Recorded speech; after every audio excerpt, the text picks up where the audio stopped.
সুপ্রিয় শিক্ষার্থী বন্ধুরা আসসালামু আলাইকুম। এই ভিডিওতে আমি ষষ্ঠ শ্রেণীর গণিতের প্রথম শিখন অভিজ্ঞতা সংখ্যার গল্পের সংখ্যা রেখার যোগ বিয়োগ নিয়ে আলোচনা করব এবং এটা হচ্ছে পর্ব 5। অর্থাৎ এর আগে আমি পর্ব 1, 2, 3, 4 দিয়ে দিয়েছি। তোমরা যারা দেখোনি চাইলে এই ভিডিও ডেসক্রিপশন থেকে দেখে নিতে পারো অথবা আমার চ্যানেলের ভিডিওতে গিয়েও কিন্তু দেখতে পারো। চলো তাহলে শুরু করি। প্রথমত আমরা একটা সংখ্যা রেখা আঁকবো, অর্থাৎ সংখ্যা রেখা কীভাবে আঁকে সেই বিষয়টা জানবো। তোমরা একটা স্কেল নাও, কলম নাও, ঠিক আছে, স্কেল কলম বা স্কেল পেন্সিল নাও, নিয়ে একটা সংখ্যা রেখা আঁকো। কীভাবে? আমরা একটা স্কেল দিয়ে সরল রেখা আঁকবো। প্রথমত সরল রেখা মানে হচ্ছে সমান করে রেখা, ঠিক আছে, এটা কোনো বাঁকা হতে পারবে না, ঠিক আছে, একটা সরল রেখা। আমি হাত দিয়ে এঁকে দিয়েছি, তবে তোমরা অবশ্যই স্কেল দিয়ে আঁকবে, ঠিক আছে। এবার আঁকার পর যে একটা সরল রেখা টানলাম, এবার আমরা এখানে যে কোনো একটা অবস্থানে, যেমন মনে করো আমি একটু বামে করে আঁকি, বামে করে আমরা একটা দাগ টানবো এইভাবে এবং সেটাকে শূন্য দিয়ে চিহ্নিত করব, ঠিক আছে। শূন্য দিয়ে চিহ্নিত করার পর এবার আমরা সমান দূরত্বে, আবার বলছি সমান দূরত্বে কিছু এখানে আমরা দাগ টানবো।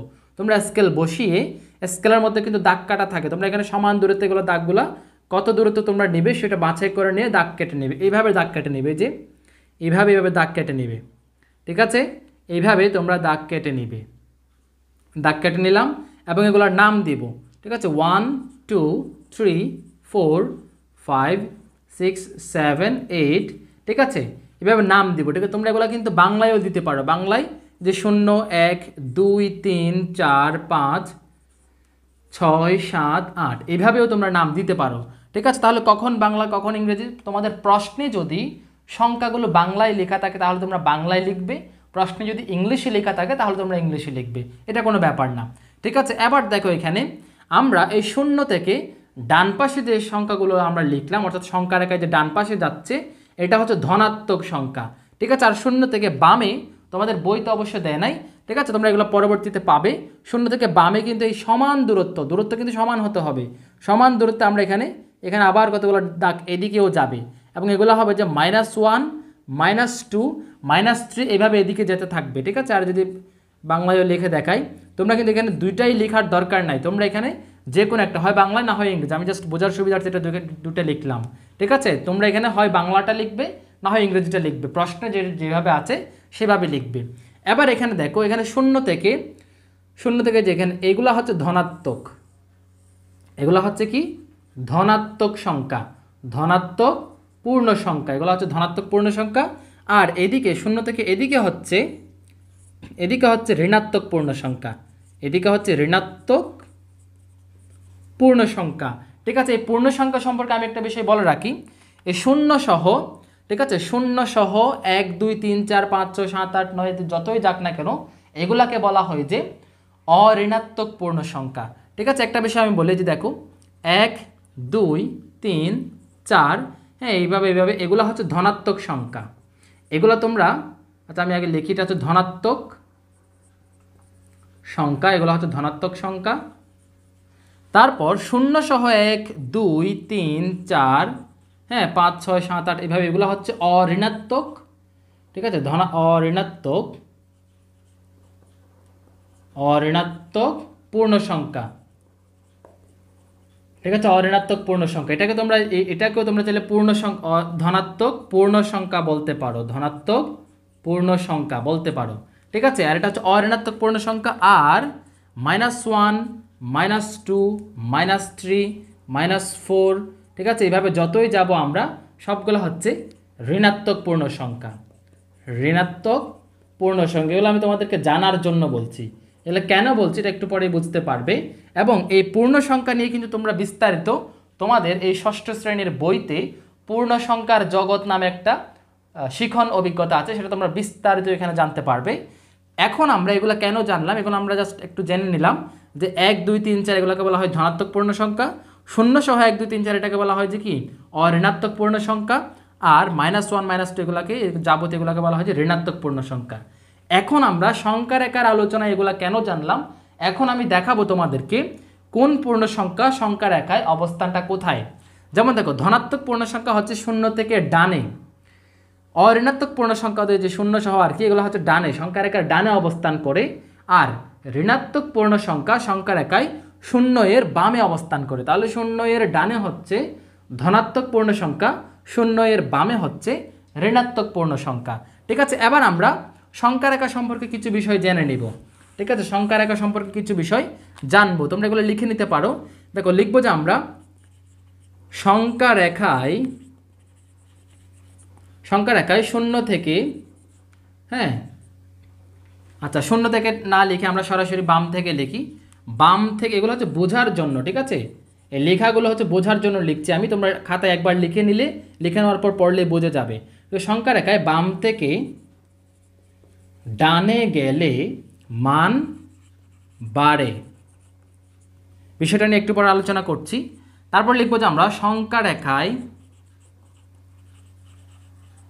ডান থেকে, মানে ডান পাশ থেকে আর কি, ডান পাশ থেকে বামে আসলে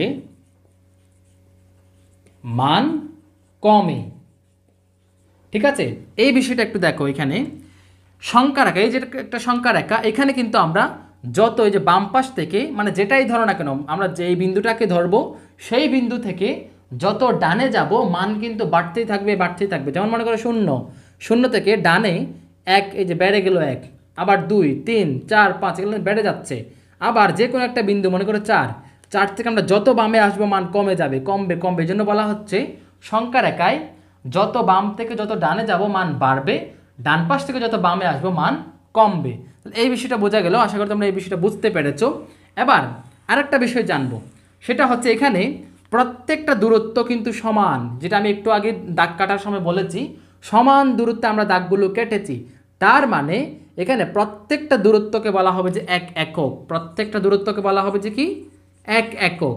ঠিক আছে, অর্থাৎ 0 থেকে 1 এর দূরত্ব 1 একক, 1 থেকে 2 এর দূরত্ব 1 একক, 2 থেকে 3 এর দূরত্ব 1 একক, 4 থেকে 5 এর দূরত্ব 1 একক, 6 থেকে 7 এর দূরত্ব 1 একক, এমনকি এই যে -1 থেকে -2 এখানেও কিন্তু দূরত্ব কিন্তু 1 একক। ঠিক আছে, বুঝতে পেরেছো? এবার আমরা এই বিষয়গুলো আমরা জানবো। এগুলো যদি তোমরা জানো, এই বিষয়গুলো যখন আমরা বুঝে যাব, তখন তোমরা এই সংখ্যা রেখার যোগ বিয়োগ এবং সংখ্যা রেখা সম্পর্কে একটা ক্লিয়ার একটা ধারণা পাবে। প্রথমত আমরা জানবো 2 ও 4 এর মধ্যে দূরত্ব কত। তাহলে আমরা 2 কোথায় পাচ্ছি? এই যে 2, এখানে 2 থেকে 4 এর দূরত্ব কত, এটা জানার জন্য আমরা 2 থেকে 4 বিন্দুটা কত একক ডানে, এই বিষয়টা জানবো। এখন দেখো 2 থেকে 4 এককটা আমরা এখানে দেখতে পাচ্ছি 1 একক। আমরা যদি তোমাদের বইতে লাফ দিয়ে যাওয়া বুঝিয়েছে, দেখো 1 একক লাফ দিলাম, 2 একক লাফ দিলাম, তাহলে 2 একক লাফ দিয়ে কিন্তু আমরা 2 থেকে 4 বিন্দুটা পাচ্ছি। তার মানে 2 ও 4 এর মধ্যে দূরত্ব হচ্ছে 2 একক। আশা করি বুঝতে পেরেছো। এইভাবেই আমরা যদি বলি যে 4 থেকে, এখানে আরেকটা দেখো 2 থেকে 2 এবং 7 এর মধ্যে দূরত্ব কত, এটাও দেখো 2 থেকে 7-এ যাওয়ার জন্য কয়বার লাফ দিতে হয়। দেখো আমরা এখানে 2 থেকে 7 পর্যন্ত কত একক যাচ্ছে, একবার লাফ দিলাম 1 একক, দুইবার লাফ দিলাম 2 একক, 3 একক, 4 একক, যে 5 বার লাফ দিলাম, 5 বার লাফ দিয়ে 7 পেয়ে যাচ্ছি। তার মানে 2 এবং 7 এর মধ্যে দূরত্ব হচ্ছে কত? দূরত্ব হচ্ছে 5 একক। আশা করি বুঝতে পেরেছো। এবার আরেকটা বিষয় দেখো, কোনো সংখ্যা, মনে করো দুইটা সংখ্যা, আমি এখানে 6 লিখলাম, আবার মনে করো 3 লিখলাম। এখানে 6 অবশ্যই 3-এর চাইতে বড়, 6 3-এর চাইতে বড়। তার মানে সংখ্যা রেখায় এই 6টা 3-এর চাইতে ডানে অবস্থান করবে। ঠিক আছে, 3-এর চাইতে ডানে অবস্থান করবে, আর 3টা 6-এর বামে অবস্থান করবে। আবার যদি বলা হয় যে 2, আবার এদিকে যদি দেওয়া হয় 8, ঠিক আছে, তাহলে 2 নিশ্চয়ই 8-এর চাইতে ছোট। তার মানে সংখ্যা রেখায় এই 2টা 8-এর বামে অবস্থান করবে, আর 8 এটা 2-এর ডানে অবস্থান করবে। অর্থাৎ সংখ্যা, দুইটা সংখ্যার মধ্যে যেই সংখ্যাটি বড় সেটা ডানে অবস্থান করে, যেই সংখ্যাটি ছোট সেটা ওই সংখ্যার বামে অবস্থান করে। ঠিক আছে, এবার এখানে দেখো 2 ও 7, না এটা তো করেছি, যে 10 ও 20-এর সম্পর্কে মত দাও, মানে মতামত দাও, এরকম দিয়েছে, আমি জায়গা পাই নাই তাই মত লিখেছি। দেখো, এবং 10 এবং 20 এটা আমরা বোঝানোর জন্য আমরা আরেকটা সংখ্যা রেখা আঁকবো। দেখো একটা সংখ্যা রেখা আঁকলাম। ঠিক আছে, প্রথমত আমি এখানে 0 থেকে 20 পর্যন্ত আমি লিখে নেই, এদিকে -1 -2 এগুলো আছে আর কি। দেখো 1 2 3 সমান দূরত্বে কিন্তু, হ্যাঁ আমরা এগুলো এঁকে দিব সমান দূরত্বে। ঠিক আছে, আমারটা একটু কম বেশি হতে পারে, তোমরা যখন স্কেল দিয়ে আঁকবে এটা কিন্তু কম বেশি হওয়ার আর সুযোগ থাকবে না। ঠিক আছে, এবার এখানে আমরা লিখে দিব 1 2 3 4 5 6 7 8 9 10 11 12 13, 14, 15, 16, 17, 18। আমি এখানে কিন্তু দূরত্বগুলো একেবারে কাছে কাছে এই যে দাগগুলো কাছাকাছি এই যে কাছাকাছিটা এঁকেছি এই জন্যই কিন্তু এখানে একটু কী হয়ে একটু কি একটার ভেতরে আরেকটা ঢুকে যাচ্ছে এরকম দেখাচ্ছে। তোমরা এগুলো একটু কী করে রাখবে, একটু স্পেশাস করে আঁকবে, ঠিক একটু যখন দাগগুলো যখন দূরত্বটা একটু বাড়াই নেবে তখন এগুলো খুব সুন্দর করে তোমরা লিখতে পারবে। ঠিক আছে, এবার একটা বিষয় দেখো, আমরা যেটা বলছিলাম 10 ও 20 সম্পর্কে মতামত দিবে। এখন আমরা প্রথমত একটু আগে যেটা বলেছি 10 এবং 20, 10 যেহেতু 20-এর চাইতে ছোট, তার মানে একটা মতামত হচ্ছে যে 10 20-এর বামে অবস্থান করবে, মানে সংখ্যা রেখায় 10 20-এর বামে অবস্থান করবে। আবার যদি বিপরীতভাবে বলি, সংখ্যা রেখায় 20 10-এর ডানে অবস্থান করবে। যেমন দেখে 10 হচ্ছে এখানে, 20-এর অবস্থান হবে যে 18 এর পরে, এখানে হচ্ছে 20। ঠিক আছে, তাহলে 10 20-এর বামে অবস্থান করবে আর সংখ্যা রেখায় 20 10-এর ডানে অবস্থান করবে। এটা হচ্ছে একটা মতামত। ঠিক আছে, তাহলে আমরা এই 10 এবং 20 সম্পর্কে এখন জেনে নিলাম। 10 এবং 20 সম্পর্কে আমরা জানলাম যে 10 20-এর চাইতে ছোট, সংখ্যা রেখায় 10 20-এর বামে অবস্থান করে, আর 10 সংখ্যা রেখায় 10-এর ডানে অবস্থান করে 20। ঠিক আছে, এই বিষয়টা আমরা জেনে নিলাম। তাহলে 10 এবং 20 সম্পর্কে আমরা সংখ্যা রেখায় সব বিষয় ক্লিয়ার। আচ্ছা, আরেকটা বিষয় আমরা 10 এবং 20 সম্পর্কে মতামত দিতে পারি, সেটা হচ্ছে 10 থেকে 20-এর দূরত্ব কত। আমরা যদি 10 থেকে এখানে 20, মনে করো আমি এখানে 20 পর্যন্ত আঁকলাম, ঠিক আছে, 18 ওই যে এখানে 19 20, মনে করো 20 পর্যন্ত আঁকলাম, তাহলে দূরত্ব কত, এখানে 10। তার মানে এখানে কয় লাফ দিতে হয়, এখানে দেখো 1 লাফ 2 লাফ 3 লাফ 4 লাফ 5 6 7 8 9 10, 10 লাফ দেওয়ার পরেই কিন্তু লাফ দিতে হয়েছে 10 লাফ। 10 লাফ দিয়েই কিন্তু আমরা 10 থেকে 20 পেলাম। তার মানে 10 ও 20-এর দূরত্ব হচ্ছে 10 একক। 10 থেকে মানে সংখ্যা রেখায় 10 থেকে 20-এর দূরত্ব হচ্ছে 10 একক। তোমরা এগুলা কিন্তু এভাবে লাফ দিয়ে দিয়ে যেতে পারো, তোমাদের বইতে যেহেতু এভাবে দেখিয়েছে, অথবা তোমরা চাইলে এইভাবে এরো চিহ্ন দিয়েও যেতে পারো, তীর চিহ্ন, এভাবে তীর চিহ্ন দিয়েও যেতে পারো, এবং তীর চিহ্নটা তোমরা অবশ্যই স্কেল দিয়ে দিবে। ঠিক আছে, সমান করে স্কেল দিয়ে দিবে। তাহলে 10 এবং 20-এর দূরত্ব হচ্ছে 10 একক, আর সংখ্যা রেখায় 10 20-এর বামে অবস্থান করছে, 20 সংখ্যা রেখায় 10-এর ডানে অবস্থান করছে। এই গেল 10 এবং 20 সম্পর্কে মতামত। এবার দেখো 12 এর পরের পূর্ণ সংখ্যা এবং 7 এর আগের পূর্ণ সংখ্যা নিয়ে আলোচনা করতে বলেছে। একদম ইজি। আমরা এখানে সংখ্যা রেখায় এই যে 12 দেখতে পাচ্ছি, তাহলে 12 এর পরের বলেছে, তার মানে 12 এর পরে পূর্ণ সংখ্যা কি থাকে, 13 14 15 16 17 18 19 20 21 22। ঠিক আছে, এভাবে যেতেই থাকবে। এগুলাই হচ্ছে 12 এর পরের পূর্ণ সংখ্যা। আশা করি তোমরা বুঝতে পেরেছো। এবার 7 এর আগের পূর্ণ সংখ্যা, এই যেখানে 7, তাহলে 7 এর আগের পূর্ণ সংখ্যা হচ্ছে 6 5 4 3 2 1, এগুলো সবগুলো ধনাত্মক। আবার এখানে 0 এবং 0-এর বামে হচ্ছে ঋণাত্মক পূর্ণ সংখ্যা। ঠিক আছে, তাহলে 7 এর বামে আমরা যত বামে যাব কতগুলো ধনাত্মক পূর্ণ সংখ্যা পাবো, এবং আরও বামে গেলে কিন্তু আমরা ঋণাত্মক পূর্ণ সংখ্যা পাবো। ঠিক আছে, আর 12 এর পরে আমরা যতই যাই না কেন সবগুলাই পাবো যে আমরা ধনাত্মক পূর্ণ সংখ্যা। আশা করি বুঝতে পেরেছো। এবার আমরা জানবো যে পরবর্তীতে এখানে দেখো, এবার যোগ বিয়োগের বিষয়টা দেখো। যোগ বিয়োগের বিষয়টা দেখানোর জন্য এবার আমি প্রথমত আরেকটা সংখ্যা রেখা আঁকি, সুন্দর করে একটা সংখ্যা রেখা আঁকবে তোমরা। ঠিক আছে, এখানে 0 নিলাম, এখানে 0 এর বামেও কিন্তু আছে, এখানে -1 -2 এভাবে থাকবে। এবার এখানে আমরা সমান দূরত্বে দাগ টানবো। ঠিক আছে, তোমরা স্কেল দিয়ে সুন্দর করে পরিমাপ করে সমান দূরত্বে দাগ টানার চেষ্টা করবে। অবশ্যই সমান দূরত্বে আঁকবে, কারণ প্রত্যেকটা দাগ থেকে অপর দাগ পর্যন্ত দূরত্ব কিন্তু সমান। ঠিক আছে, আমারটা কম বেশি হতে পারে, কিন্তু তোমাদেরটা অবশ্যই সমান হয় মতো আঁকবে, যেহেতু তোমরা স্কেল দিয়ে আঁকবে। তাহলে 1 2 3 4 5 6 7 8 9 10 11 12 13 14 15 16 17 18, এইখানে 18 পর্যন্ত আঁকলাম, কোনো ব্যাপার না।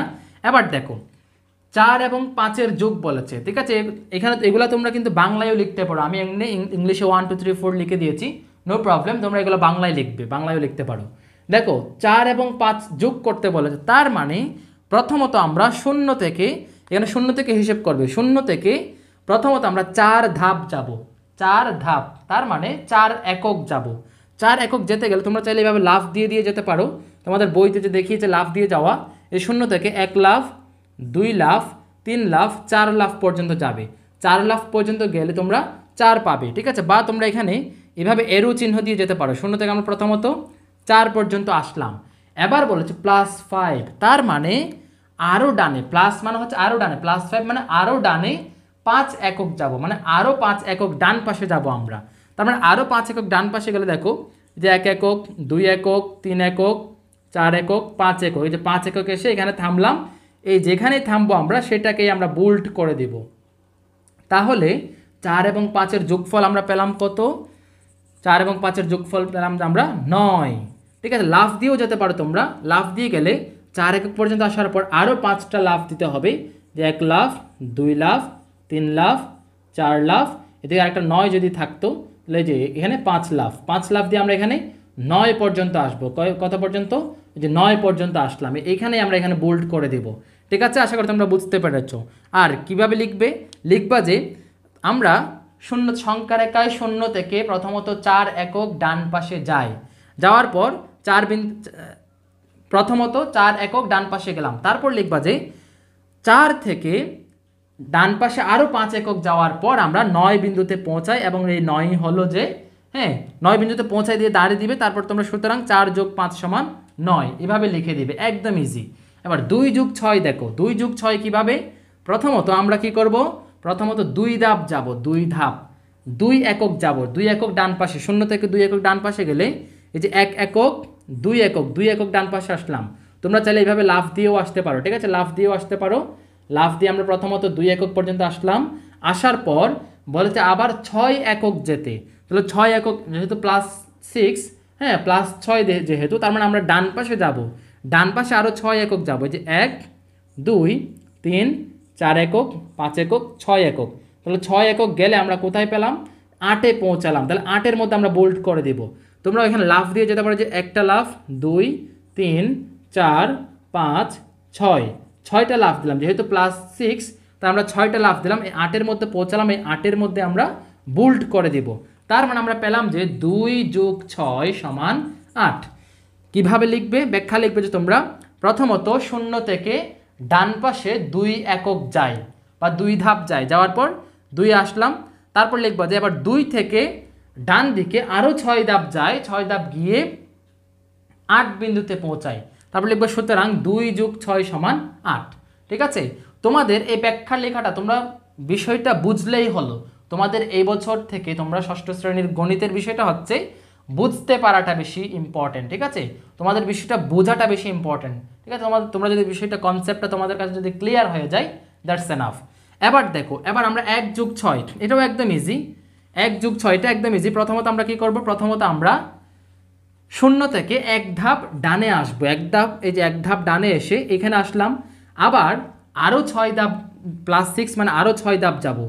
1 ধাপ, 2 ধাপ, 3, 4, 5, 6, ঠিক আছে। 6 ধাপ আসলে এখানে আসি। তাহলে এই যে এখানে এটা আমরা বোল্ড করে দিব। তোমরা অনেকে এই ভুলটা করে থাকো যে +6 মানে আবার 0 থেকে 6 পর্যন্ত হিসেব করবে না। তোমরা এই সংখ্যাগুলোর দিকে তাকাবেও না, ঠিক আছে। মানে এই সংখ্যাগুলো 6 না 6-এ যাচ্ছে না 7-এ যাচ্ছে, এটা পরে দেখবা। যে আগে তোমরা দেখবা যে দাগের দিকে দেখবে, তোমরা দাগ খেয়াল করবে।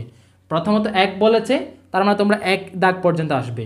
+6 তার মানে তোমরা ডান পাশে 1 দাগ, 2 দাগ, 3 দাগ, 4 দাগ, 5 দাগ, 6 দাগ, এভাবে 6 দাগ পর্যন্ত আসবে, ঠিক আছে। তার মানে 6 একক পর্যন্ত আসবে। আসার পর যেটা পাবে সেটাই হবে যে আমাদের উত্তর। তার মানে 1 + 6 সমান হচ্ছে কত? 7। লাফ দিয়েও তোমরা করতে পারো। প্রথমত 1 লাফ দিবে, তারপর আরও 6 লাফ, ঠিক আছে। আরও 6 লাফ দিয়ে তোমরা আসবে। আরও 6 লাফ দিয়ে আসলে কোথায়? অবশ্যই এই 7 বিন্দুতেই আসবে। দেখো যে এরপর 1 লাফ দিলাম, 1 লাফ, 2 লাফ, 3 লাফ, 4 লাফ, 5 লাফ, 6 লাফ দিয়ে আমরা 7-এ আসলাম। এই 7-এর মধ্যে বোল্ড করে দিবে। তাহলে তোমরা সংখ্যা রেখায় যোগ করার বিষয়টা আশা করি সবার ক্লিয়ার, ঠিক আছে। তারপর তোমরা না বুঝলে আমাকে নিচে কমেন্টস করে জানাবে, ঠিক আছে। নিচে কমেন্টস করে জানাবে। এবার আমরা বিয়োগের বিষয়টা দেখবো। এবার আমরা কি করব? এবার আমরা বিয়োগের বিষয়টা দেখব। বিয়োগের বিষয়টা একদম ইজি, এটাও একদম ইজি, তবে বুঝতে হবে। প্রথমত বুঝতে হবে এই বিষয়টা। দেখো বিয়োগের বিষয়টা প্রথমত বলছে 8 - 3। তার মানে কি? আমরা প্রথমত 0 থেকে 8 লাফ দিয়ে ডান পাশে যাব। ডান পাশে 8 লাফ দিব, অথবা 0 থেকে আমরা ডান পাশে 8 একক যাব। ঠিক আছে, তাহলে 8 একক যাই আমরা আমরা প্রথমত যে এরো চিহ্ন দিয়ে দেখাই, 0 থেকে আমরা 8 একক পর্যন্ত যাই। এই যে 8 একক পর্যন্ত গেলাম, ঠিক আছে, তোমরা এটা স্কেল দিয়ে দিবে সমান যেন হয়। 8 একক গেলাম আমরা, যাওয়ার পর এবার বলেছে -3 মানে -3। এখন -3 মানে হচ্ছে বিপরীত দিকে আসা, উল্টা আসা। তাহলে -3 মানে হচ্ছে আবার যেখানে আমরা এসে থামলাম ওইখান থেকে বিপরীত দিকে 3 ধাপ আসতে হবে। তাহলে 3 ধাপ যদি আসে, যে 1 ধাপ আসলাম, 2 ধাপ আসলাম, 3 ধাপ, তাহলে 3 ধাপ এসে থামলাম কোথায়, এই যে এখানে। এটাই হবে যে আমাদের এটাই এখানেই বোল্ড করে দিব, এখানে কিছু আমরা করব না, এখানে কিছু করলে ভুল হবে। তার মানে আমরা এই যে 5 পেলাম, তার মানে 8 - 3 সমান হচ্ছে আমাদের 5। ঠিক আছে, তোমরা লাফ দিয়েও করতে পারো। তোমরা প্রথমত যে 8, তার মানে 8 লাফ দিবে, এদিকে 8 লাফ দিবে, এই 2 লাফ, 3, 4, 5, 6, 7, 8, 8 লাফ দেওয়ার পর আবার -3, তার মানে আবার উল্টা লাফ দিবে, উল্টা লাফ। ঠিক আছে, উল্টা লাফ, বা নিচেও দেখাতে পারো, এদিকে দেখায় উল্টা লাফ। 3টা লাফ যখন দিলাম এখানে আসলো, এবার এখানে দেখো 5-এর মধ্যে আমরা বোল্ড করে দিব, 5-এর মধ্যে বোল্ড করে, তার মানে 8 - 3 হচ্ছে কি 5। ঠিক আছে, ব্যাখ্যা লিখবো কিভাবে, আমরা বলবো যে সংখ্যার একায় 0 থেকে 8 ধাপ সামনে যায়। ঠিক আছে, ডান দিকে 8 ধাপ যাওয়ার, 8 একক যায়। ঠিক আছে, বা 8 ধাপ যায়, বা 8 একক যায় বলবে, যাওয়ার পর তারপর বলবো যে তারপর 3 একক বামে আসি, তারপর 3 একক বামে আসি। সুতরাং তারপর দিবে, সুতরাং 8 - 3 = 5 হয়ে গেল। ঠিক আছে, এবার 6 - 2 একদম ইজি। এইভাবেই তোমরা 6 - 2 করতে পারবে। কিভাবে, প্রথমত আমরা 6 ধাপ ডানে যাব, যেহেতু ধনাত্মক 6 মানে ধনাত্মক সংখ্যা, তার মানে 0 থেকে আমরা প্রথমত 6 পর্যন্ত আসব। আসার পর এখানে বলেছে -2, তার মানে বিপরীত দিকে 2 ধাপ আসতে হবে। তাহলে 1 ধাপ আসলাম, 2 ধাপ আসলাম, এখানে থামলাম এবং এখানে যেটা বোল্ড করে দিব। তার মানে 6 - 2 হচ্ছে কত, 4, এই 4। ঠিক আছে, এবার 9 - 6 দেখো, এটাও একদম ইজি, আমরা এগুলো করতে পারবো সবাই। দেখো 9 ধাপ মানে 0 থেকে আমরা 9 পর্যন্ত আসব। আসার পর আবার -6, তাহলে -6 মানে হচ্ছে বিপরীত দিকে 6 ধাপ মানে 6 একক আসতে হবে। তাহলে দেখো 1 একক, 2 একক, 3 একক, 4 একক, 5 একক। ঠিক আছে, 5 একক, 6 একক। তাহলে 6 একক আসলে এই যে 3-এ আসলাম, এই 3-এর মধ্যে আমরা বোল্ড করে দিব। তার মানে এই যে এটা তো হয়ে গেল। তার মানে আমরা 9 - 6 সমান হচ্ছে কত, 3। লাফ দিয়েও তোমরা যেতে পারো, লাফ দিয়েও যাবে। ঠিক আছে, লাফ দিয়ে করলেও করতে পারো, এইভাবে করলেও করতে পারো, এটা কোনো সমস্যা না। তবে তোমরা বুঝতে পেরেছো কিনা এটাই হচ্ছে মেইন বিষয়। তার মানে এখন আমরা যোগ করাও শিখে গেলাম, বিয়োগ করাও শিখে গেলাম। ঠিক আছে, এইভাবে তোমরা সংখ্যার একায় যে কোনো যোগ বিয়োগ তোমরা এখন থেকে সমাধান করতে পারবে, এটা আমার বিশ্বাস। ঠিক আছে, তোমরা যদি বুঝে থাকো, এই বিষয়গুলো বুঝে থাকো, তোমরা যে কোনো বিষয় তোমরা সংখ্যার একায় যে কোনো ধরনের যোগ বিয়োগ তোমরা বুঝতে পারবে। ঠিক আছে, তাহলে এই ছিল এই পর্বের আলোচনা। পরবর্তী পর্বে আমি সংখ্যার একায় গুণ কিভাবে করে, সংখ্যার একায় ভাগ কিভাবে করে, এই বিষয়গুলো নিয়ে আলোচনা করব। তাহলে ভালো থেকো, সুস্থ থেকো, দেখা হবে পরবর্তী ভিডিওতে। আল্লাহ হাফেজ।